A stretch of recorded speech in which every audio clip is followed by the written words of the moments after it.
Dr. Yang, I will be around. And Okay, yes, because if I you have see. any, yeah, if you have any question or anything, please let me know. Yeah, Yes, I'm because here. probably you can keep monitoring the waiting room. I see people are still keep joining. Yeah. I will. Right. So I probably need to concentrate on delivering the Yes. contents. Yeah, don't worry about this. I will manage this part and admit people and manage the stage. Yeah. Perfect. Perfect.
So, okay, I think it's already the time. Let's get started. So, good morning, good afternoon, good evening, depending on which part of the world you're from. So, welcome to this 2022 JHTM Online Research Symposium. I'm Dr. Yang from Temple University, United States. Today is my great honor to be here to share some of my research, to share some of my reflection on very interesting topic called secondary data collection and analysis in tourism and hospitality. So first thing first, I would like to take this opportunity to appreciate the great efforts put together by JHTM editorial board and leadership to present this series of cutting edge research methods to the global audience. I think that's a great opportunity for us to exchange ideas in this global platform. All right, so I think we are relatively a small group, so I will do it relatively slow. Feel free if you have any question, you can type in the chat box, and at the same time, I will leave 10 to 15 minutes at the end of the presentation. So feel free to talk to me after my presentation. I'm more than happy to leverage, to embrace this opportunity to exchange ideas with you. A little bit background information from myself. I'm a tenured associate professor at Temple University. I have a very interdisciplinary education background. I got PhD in geography, master statistics, and another master in economics from University of Florida. And back to Asia, I get a master of philosophy in hospitality and tourism management from the Hong Kong Polytechnic University.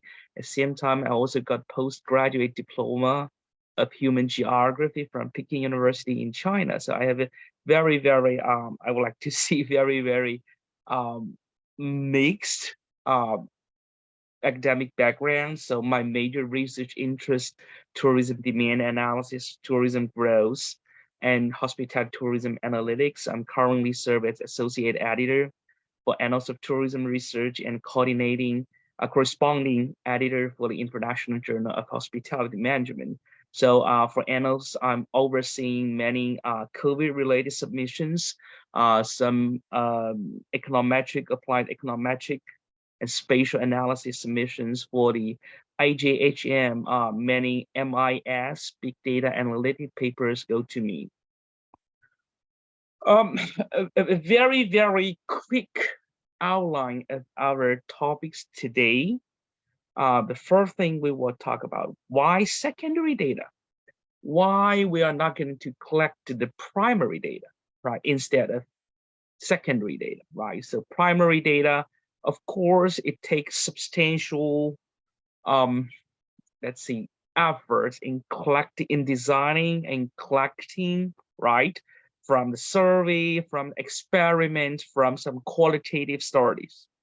Why sometimes we use secondary data. And guess what? Currently in top tier journals, tourism and hospitality management, we find a large number. I don't have statistics, but I see a large, extremely large number of published papers are using secondary data. Or if they're presenting multi-study method, and you can see both primary data and secondary data were collected. So first we want to talk about why secondary data. And also, I will share some of my experience, like, where and how to collect the secondary data. I know that depends on your geography, where are you coming from? Obviously, if you're from China, the things will be very different for those from the European countries, right? Because you have different data sources. Likewise, it depends on your academic background. If you are doing something called financial accounting analysis, which is a very popular part in hospitality management, right? So the data source you are using, I think, should be mostly secondary data, but might not be covered in my presentation today.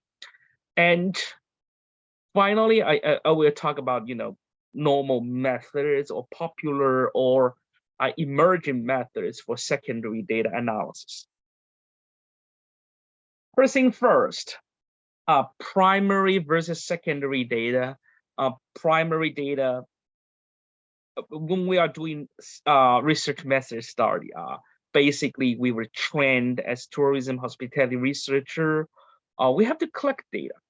We have to design methods. We have to collect, if you decide to go through the quantitative research routes, you are recommended to collect data.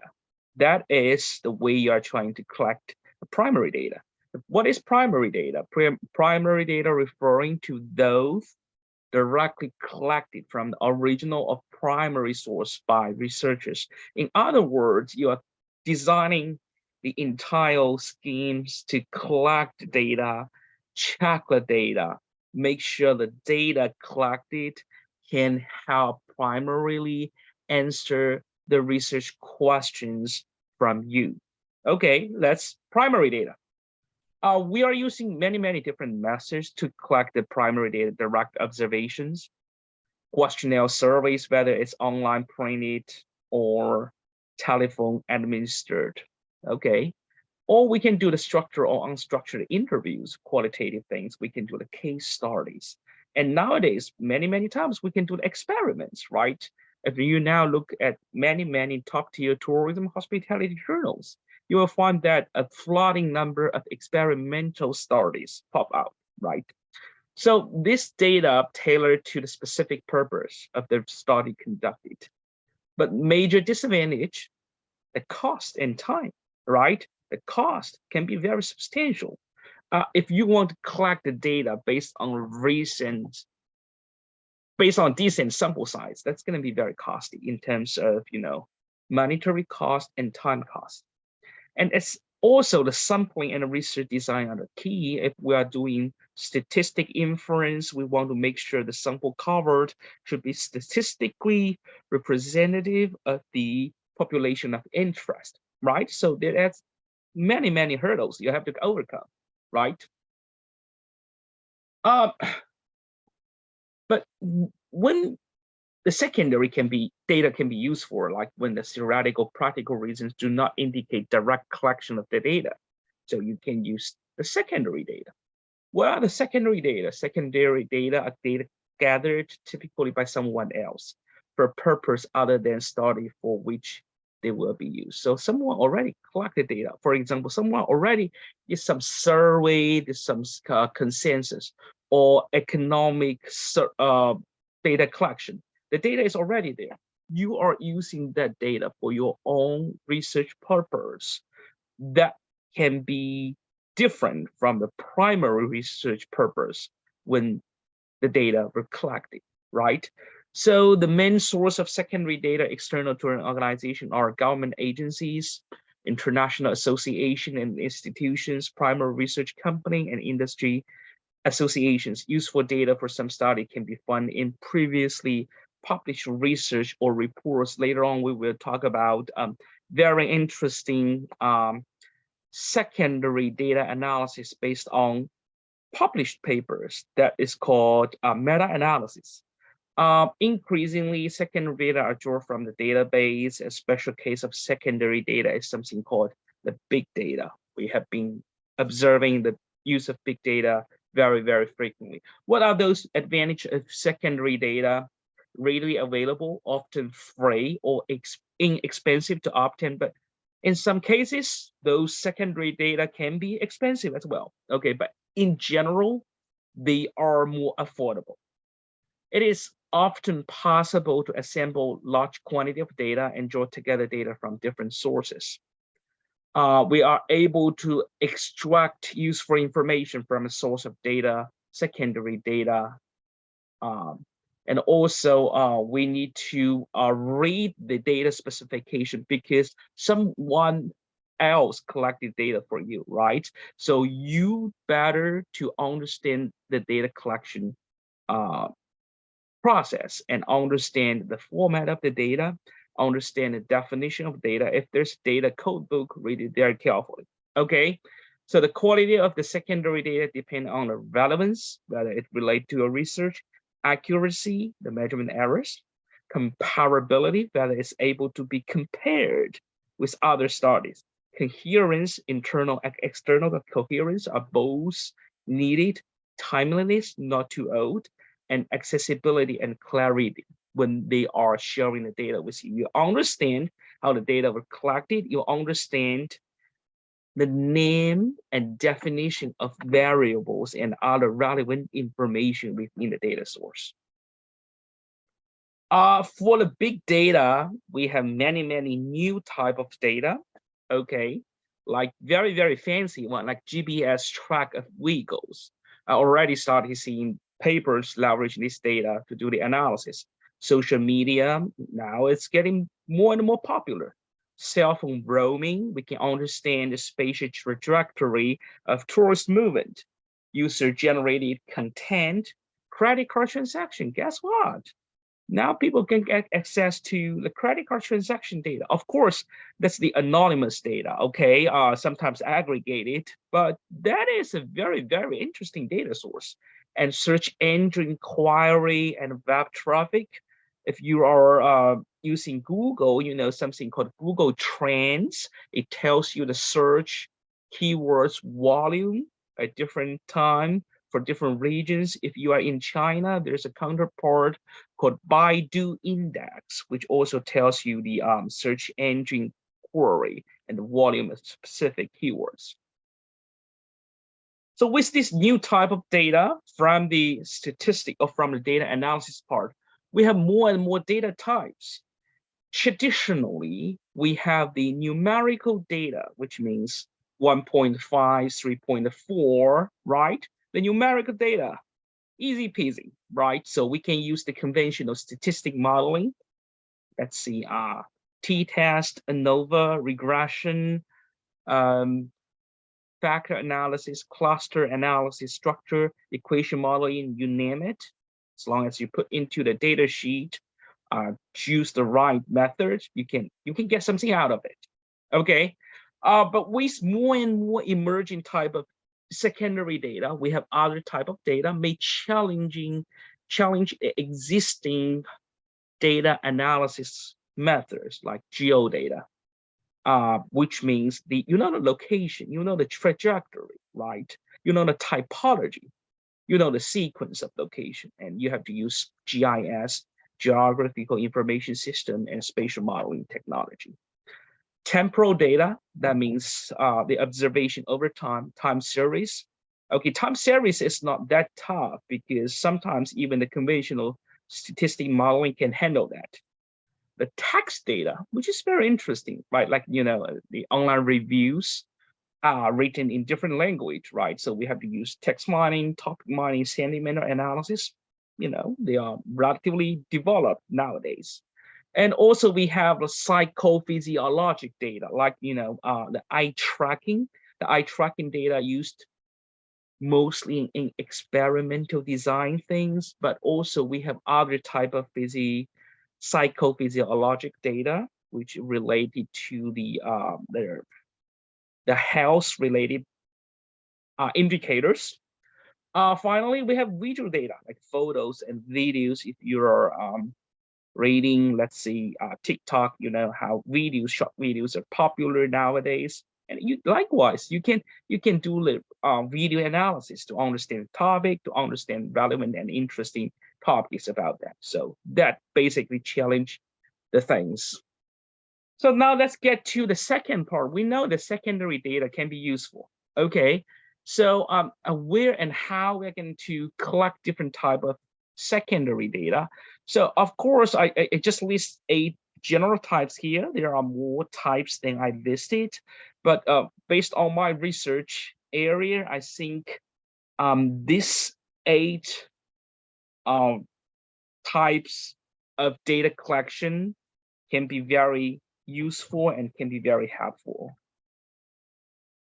The first one, the easiest one, is the statistic data. If you are doing, let's see, econometric analysis, you really want to care about number of tourist arrivals, they're spanning across different regions within a country or across countries, right? So in this case, there are different stakeholders provide access to the statistic data, like, each country, okay, their statistic bureau or the statistic department, they are offering the data, right? So I just list a couple of few here. And more importantly, we have many international organizations. They are compiling the data from different sources, most of them still from the government. Like one of the most popular data source, UNWTO, United Nations World Tourism Organization. They have the statistic yearbook. They have the tourism barometers. That is a very, very vital international tourism statistics. Of course, there might be the issues of compatibility across different countries, but that is, to me, that's the most reliable ones. Likewise, you can get the data from the World Bank. They have a data source, even though only a very limited number of tourism-related statistics are provided. And another interesting source is WTTC, World Travel and Tourism Council, and usually provide many, many useful and interesting statistic data for each country in some reports, and you can make the access to that. Some of them are free, and sometimes some of them you have to pay for that. Many vendors, or sometimes we call them data companies, they also provide this statistic data, like the one I used very often. The first one is Smith Travel Research, a co-star company.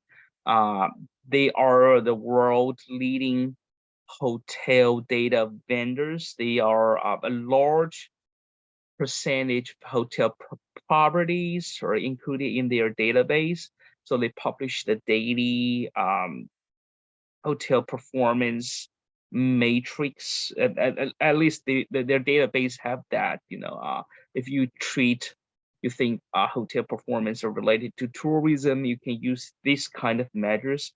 Another one I use very often is tourism economics. Of course, the company located very close to us, also in Philadelphia, United States, they have many proprietary database, like the City World City Tourism Database. We compile different data sources to generate more accurate estimates of some key tourism indicators. So, in addition to the statistic data, we have the secondary survey and census data. Okay, that means someone already designed a questionnaire. Okay, and you will find some part of their questionnaire can be relevant for your research. Likewise, for some census data, the government conduct the census or household survey data, you can go back to track them and cross-link to other data sources to draw more interesting conclusion. I just put two here. The first one is more for the North American. It's called ROPER, R-O-P, ROPER Center for Public Opinion Research. They have even have the raw data, which means the raw data for each respondent for many surveys, and you can get access to the raw data, the questionnaire, the sampling method. Uh, so it's very interesting.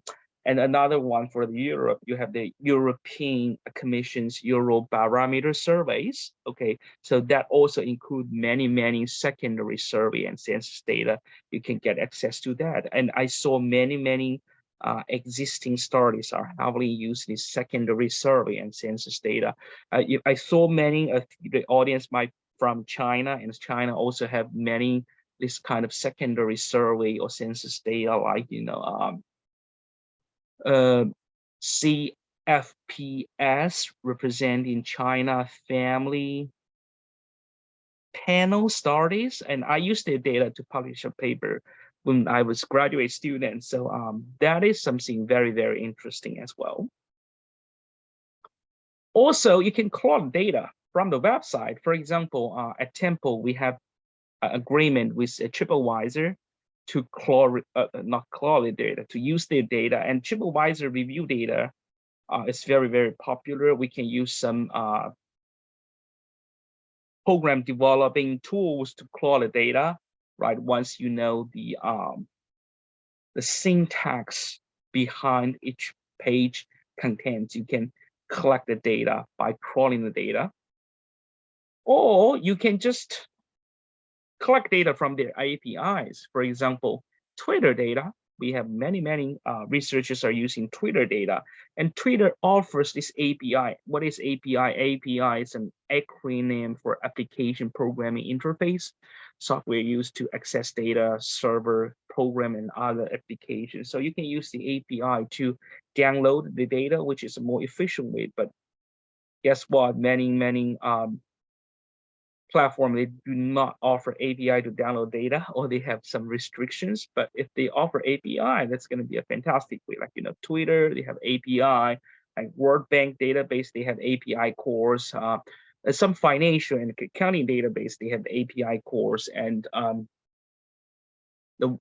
guess what? Google Trends, they also have the API cores, right? So many software, statistics software like Stata, like R, they are able to collect the data from this API. We also have the foot traffic data, which is something very new. What is foot traffic data? Foot traffic data associate people's movement with physical places. Most of them are based on mobile devices, because mobile device can geolocate your location, so they are able to, let's see, record your location and restore the trajectory of your location. So we have many products. So on the left-hand side of this slide, I showed something called COVID-19 Community Mobility Reports. There's a data products from the Google. It shows you in different country during the COVID time for different type of locations, how people move. with the volume, okay, because they have a large market share in many countries, so they are able to attract this, monitor this foot traffic.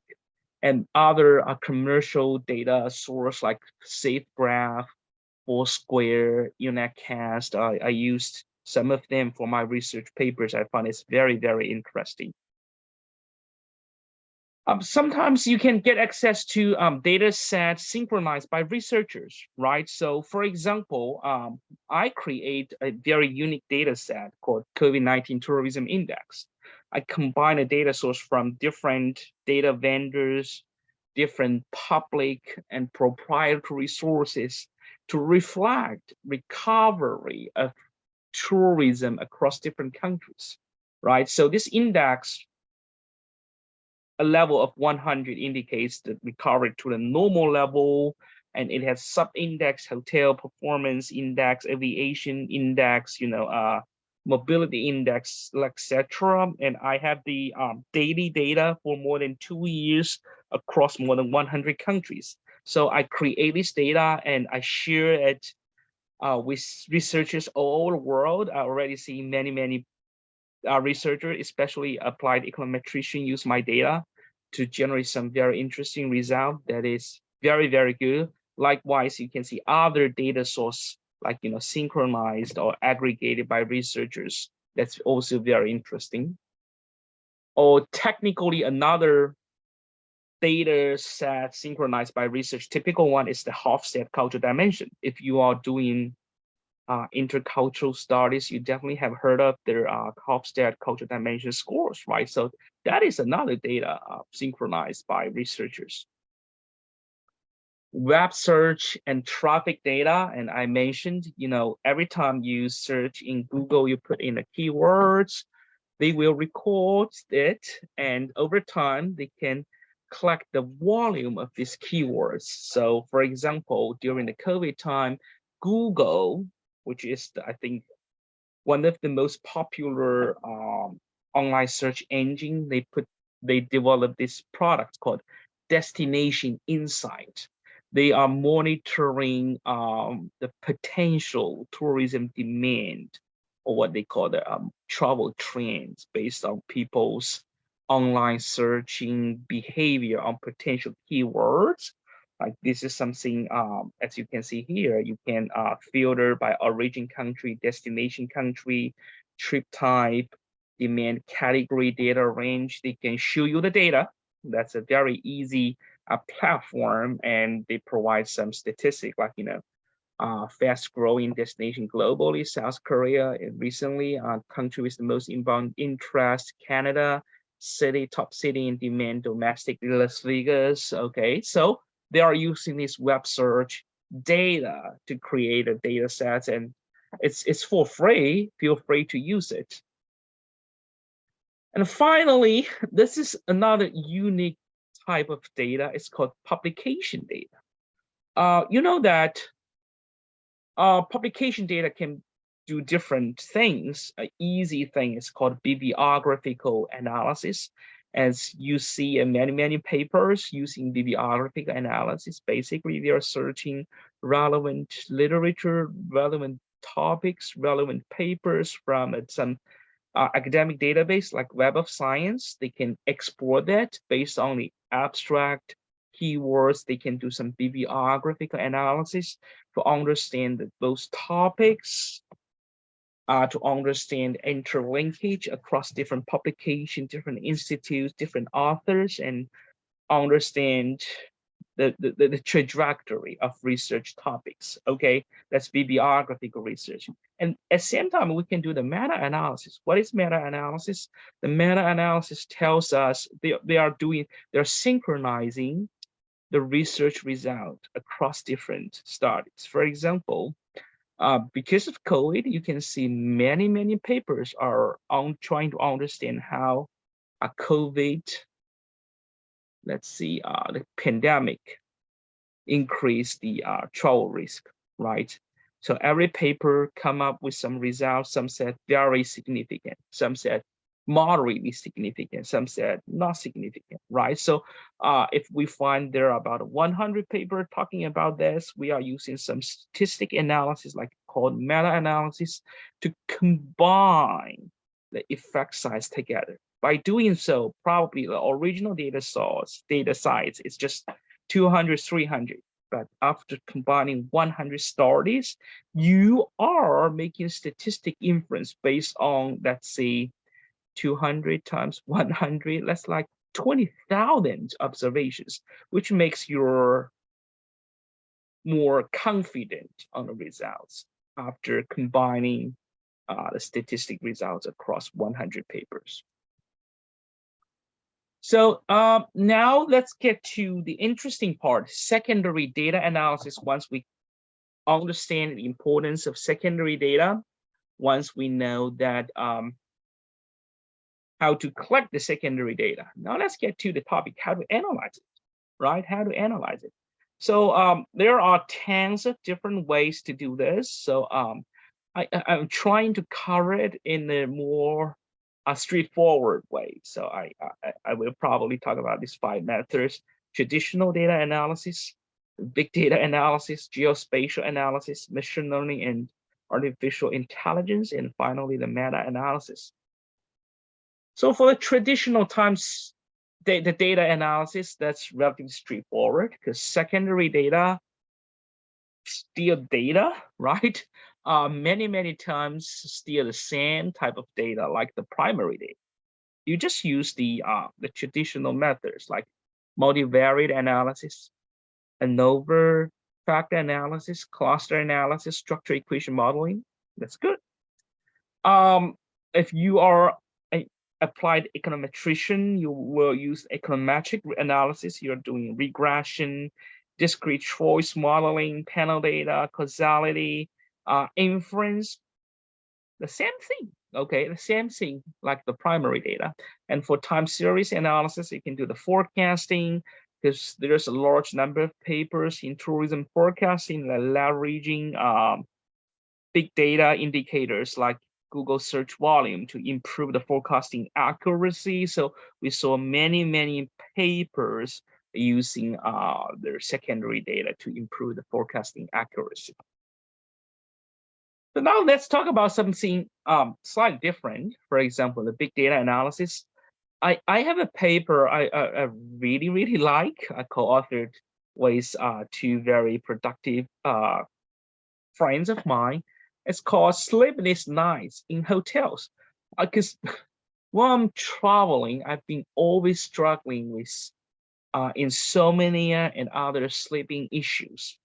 Okay, I'm trying to understand what are those factors associated with sleep quality.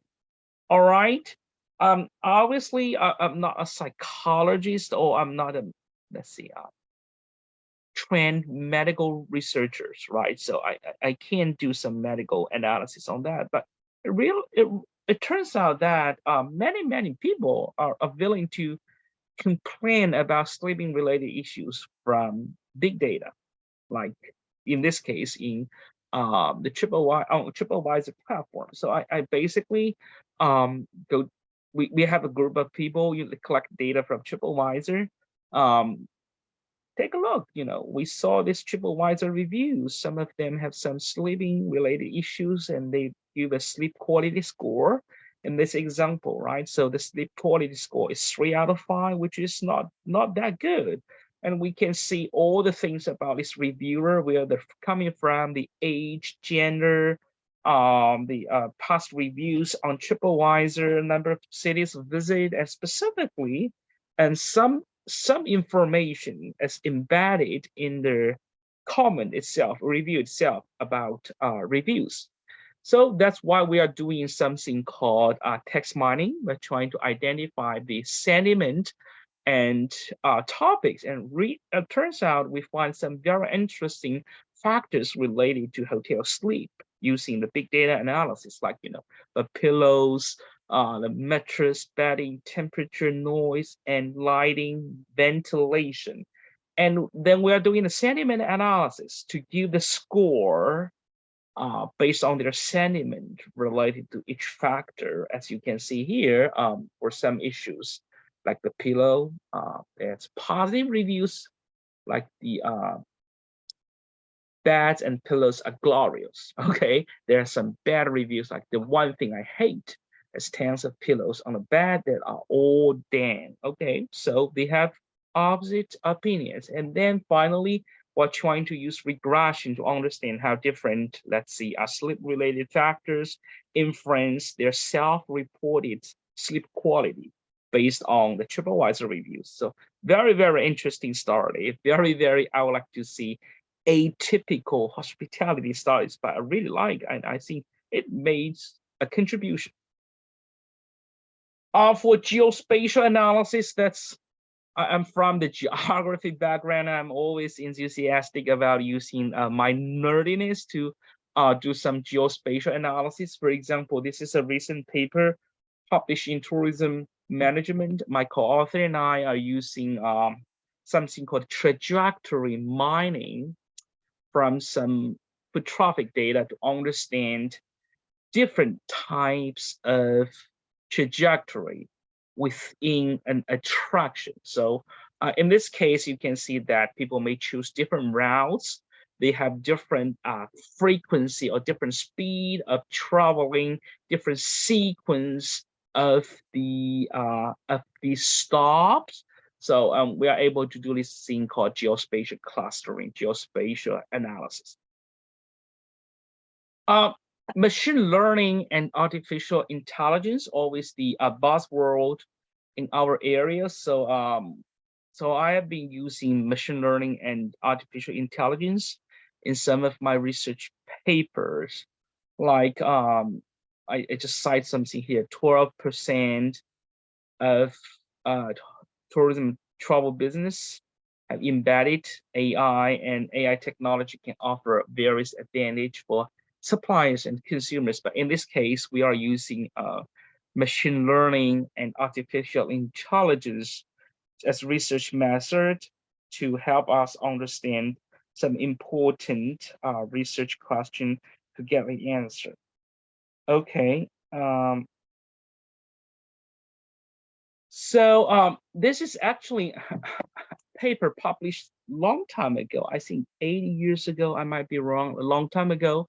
So we are among few pioneering efforts leveraging machine learning tools in tourism hospitality. And in this case, we are trying to use different machine learning tools to understand, to predict the best location for hotels, right? So location, the three most important elements when we are deciding, when we're opening a new hotel. So we are using machine learning tools to evaluate hotel locations. So and like we are using different machine learning tools, something called neural network.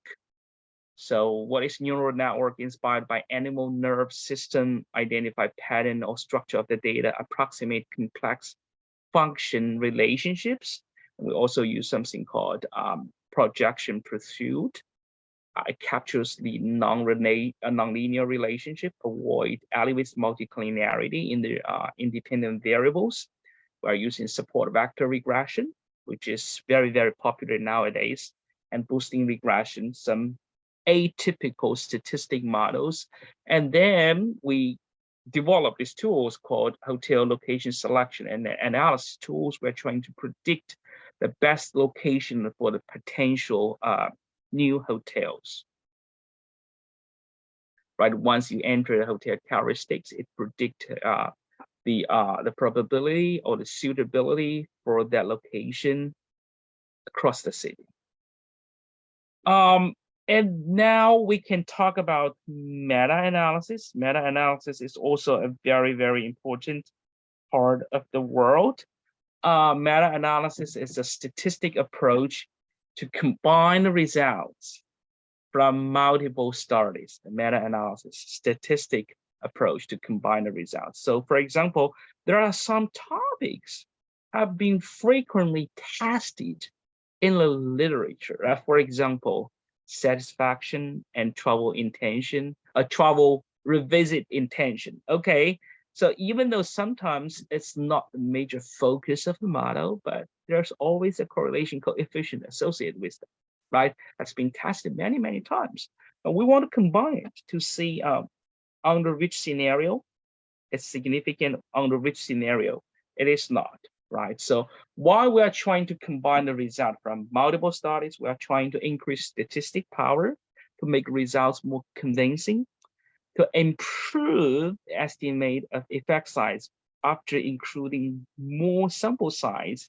The standard errors can be smaller. We are able to make more legitimate, more accurate predictions and reserve uncertainty when reports disagree. Okay, sometimes they have different results, like the impact of tourism on poverty reduction. Sometimes they said, tourism will do that. Sometimes they said tourism will not do that. And sometimes it's a positive significant result. Sometimes it's negative significant result, right? So we have to trying to combine different results to resolve this disagreement. And most important, to unveil the factors explaining the heterogeneity of the result. Why you are getting a positive and significant result, while in a different context, you are getting a negative and significant result. So that is meta-analysis for, and used to be still very popular in the business field, marketing, management information system, and nowadays tourism, hospitality research are heavily embracing them because it really, really makes significant contribution to the research topic. So I'm just presenting one of my papers 3 years ago, which is about the effect of World Heritage Sites on tourism development. Everyone knows that World Heritage Sites is really a big brand. Okay, so many destinations, especially in the developing countries, they are really enthusiastic or passionate about the designation of World Heritage status, okay, because it looks like a magnet to attract tourists, right? So we are trying to combine the result from different studies, and this paper was published in Annals of Tourism Research. I'm working with the international research team on this. Title says tourism enhancing effect of World Heritage Sites, panacea or placebo.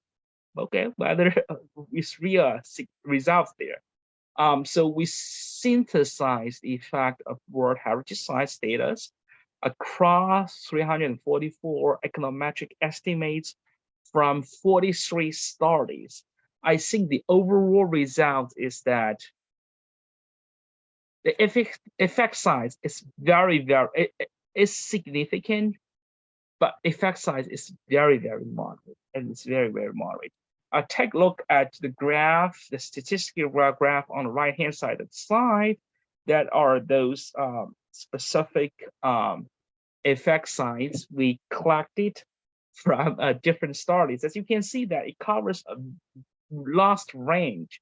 Even though majority of studies report positive effect size, but still you can see many studies report a negative.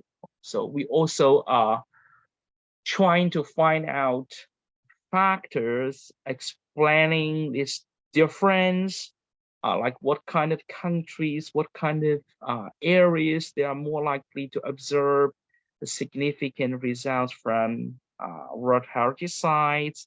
And when you are conducting research methods, what kind of data you have to collect? Our recommendation is that trying to collect the panel data, okay, and trying to control some variables in the econometric model. So very interesting paper. So I'm trying to find some future research here, a direction here. So specifically for AI and intelligence and machine learning, there's some research opportunity from the East research paper. And for the text mining, big data analysis, many times we know that we can find some software to generate sentiment analysis score, sentiment scores, but the sentiment score depends on the dictionary. Okay, the dictionary to define the level of sentiment. And many dictionary we used are general dictionary. Probably we want to design some dictionary, a text mining dictionary specific to our tourism hospitality context. And also I'm calling for the field experiment to do some interesting study. And as the associate editor reviewer for some major tourism hospitality journals, I find another important future trend is that we are going to do multi-study in a paper. Why? Because first, there's no perfect data source. There's no perfect research method, right? So if we are using different data source, using different research method, we are getting very robust findings. That's really going to confirm our findings. So that's why in some papers you will see that they're using different data sources, some primary data, some secondary data. They're using different methods, quantitative, qualitative, SEM, and big data analysis. They're trying to provide a more robust and coherent research methods to make the results convincing, to make the results reliable, and so that they can tie back to the theories and moving our field forward. All right, so that's all for my presentation today. Let me see. Oh wow, we have 15 minutes left. So I already upload my slides on my homepage. So I'm just trying to put my let's see, my link here. Feel free to download. I think the PDF of today's slides is among the first one on the list. Feel free to download the list. It has my contact information, yanwy@temple.edu. If you have any question, if you want to exchange idea with me, feel free to drop an email. So yeah, I'm now here to welcome any question, comments, and feedback. I was told that there's no coordinators in this webinar, so feel free to unmute yourself. And if you are too shy, feel free to type your question in the chat box.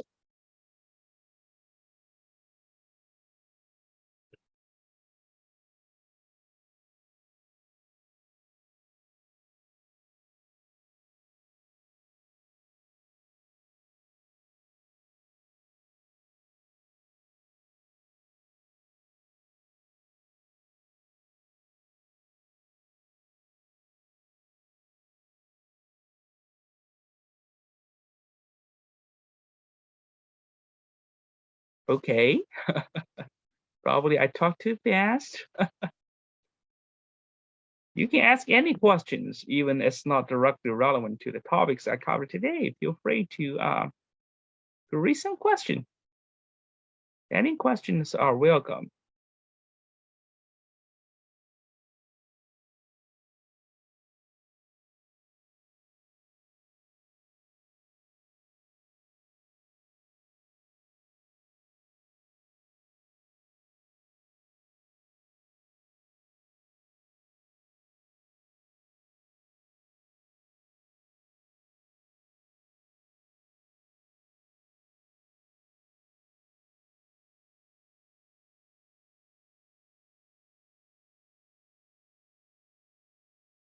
Hello, Mustafa. Do you have any Yeah, questions for me?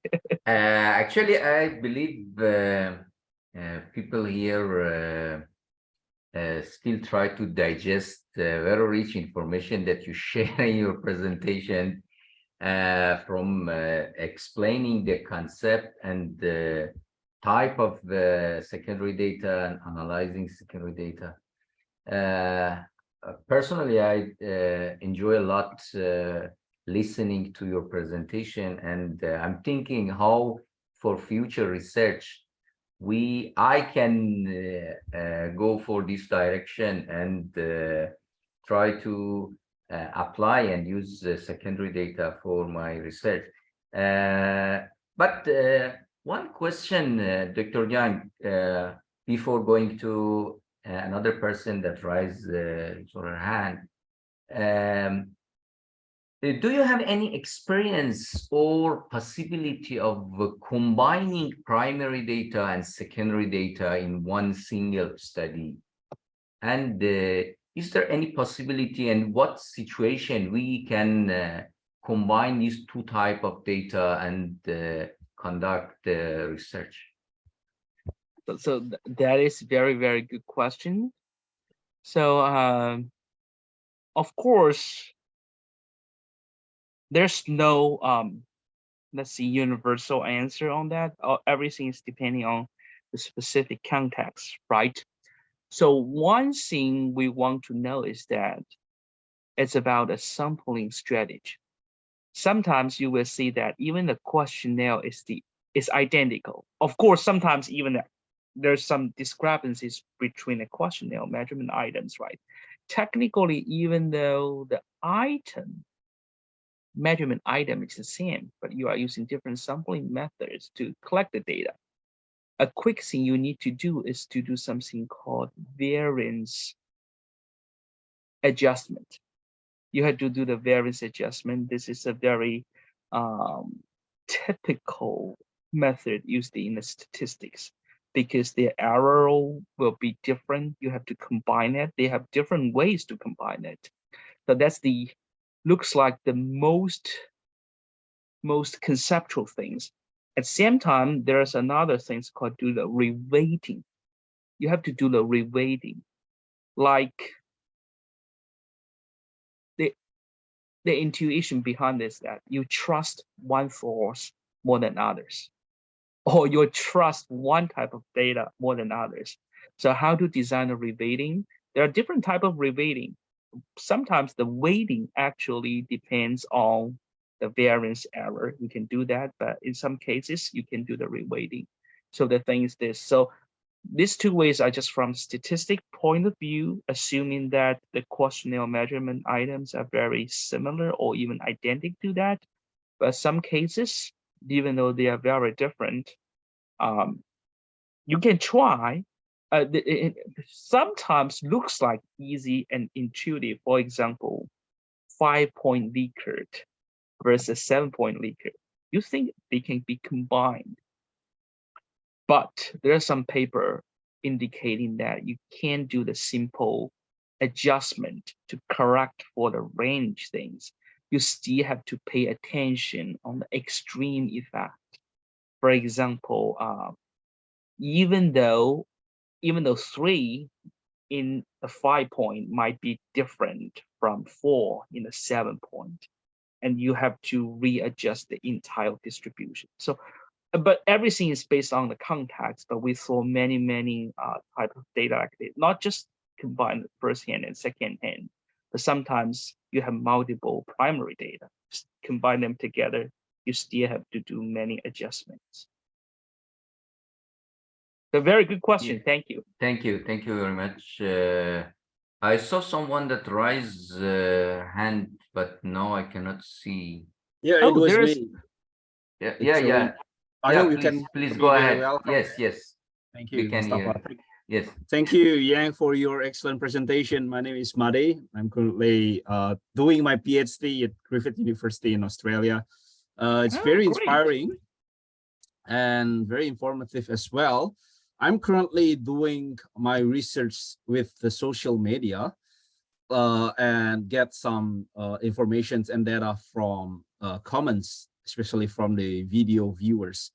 I've got some issues from YouTube because they have a specific policy stating that it's not possible for a researcher to scrap data from YouTube. So that will be my first questions. Do you have any suggestion for me to get the big data or analyze the secondary data from YouTube? At the moment, I'm planning to maybe analyze it manually, like read one by one and find out if there is any interesting sentence or comments from the YouTube viewers. The second one is how often do you analyze the secondary data from the social media, like from the viewers' comments or from any social media users? That will be my two questions. Again, excellent topics. Thank you, Yang.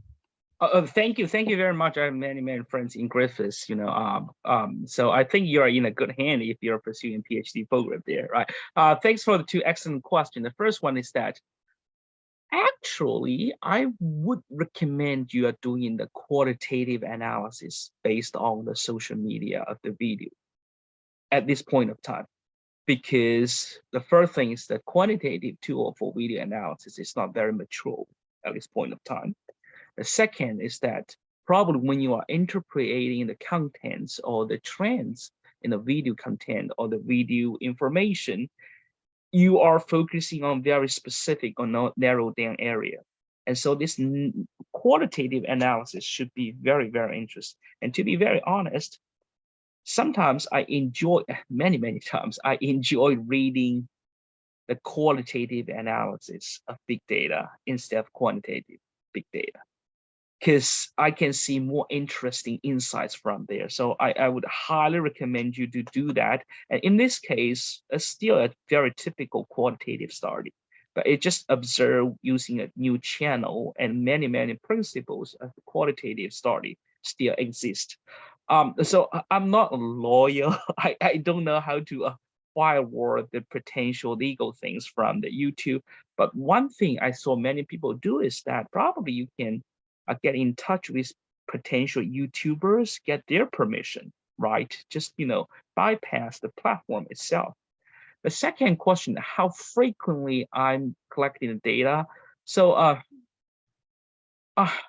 majority of my data is more on the TripAdvisor reviews.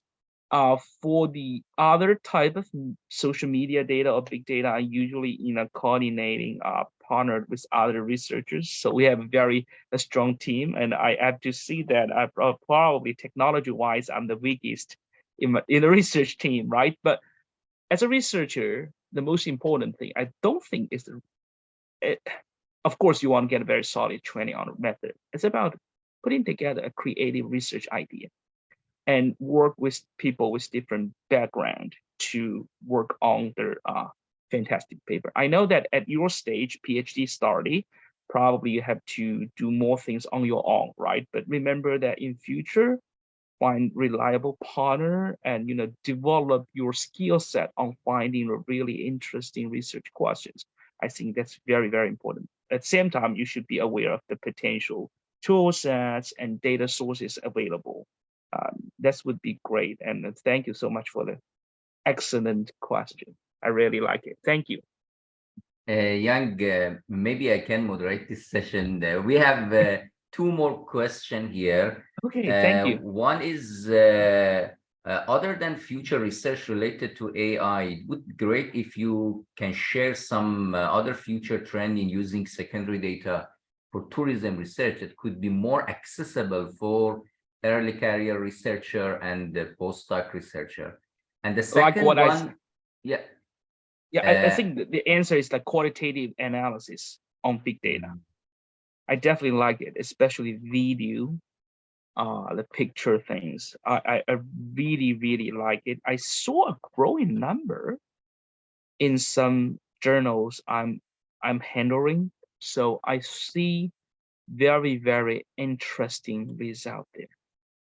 And for the early career researcher, and sometimes you can find a co-author or partner which has relatively solid things. But if you don't think you're methodologically ready for that, I think the qualitative thing is going to be super interesting. I just reviewed a paper about YouTubers or the social media influencers, and they have some creative idea. So of course I can't disclose that, right? But I think that paper is fantastic. And to be honest, I don't know how to do that answer the exact same research question using a quantitative analysis.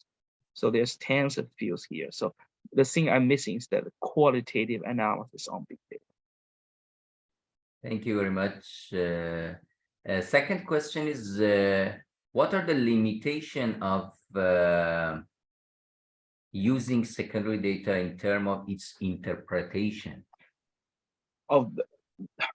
So I honestly, the biggest thing is that sometimes you really don't understand the data collection process that much, especially when the one who collecting data did not left enough information, right?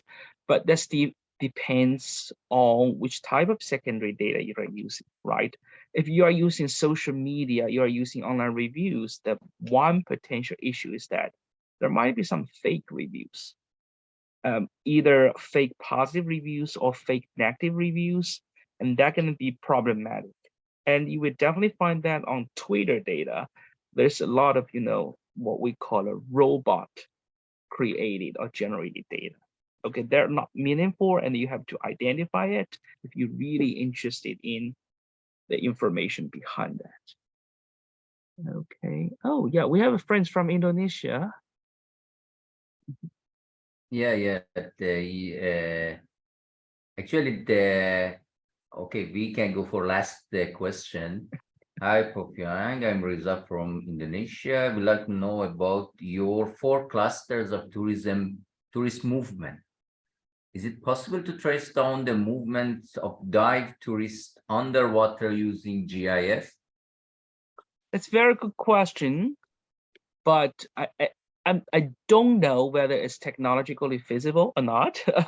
I think even though today it's not available, in future it might be available. Okay, but I am still doubting this idea, even though the technology-wise is ready. Because if you are talking about diving, the first thing is that speed-wise, tourists may have a very limited control on the speed, right? And direction-wise, it's under the water.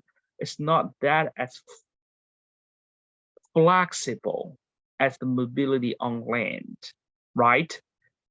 So there might be a relatively limited applicability. That's just my thoughts. That's just my thoughts.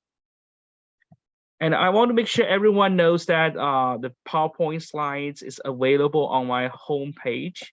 So let me generate the link again. So if you open the link, you will find the PDF slides as the first item on that list. Thank you very much. Thank you, Prof. Yang. Was really informative and interesting sharing and presentation. As Dr. Yang mentioned, a slide will be available in his website, but we recorded this session, and also recorded video will be available later. And I believe organizing committee will send the recorded video for all session to a registered participant for research symposium. Again, thank you very much, Dr. Yang, and all participants to this session. Thank you very much for everyone's participation, and look forward to seeing you in future conference and functions. Okay, bye-bye. Bye.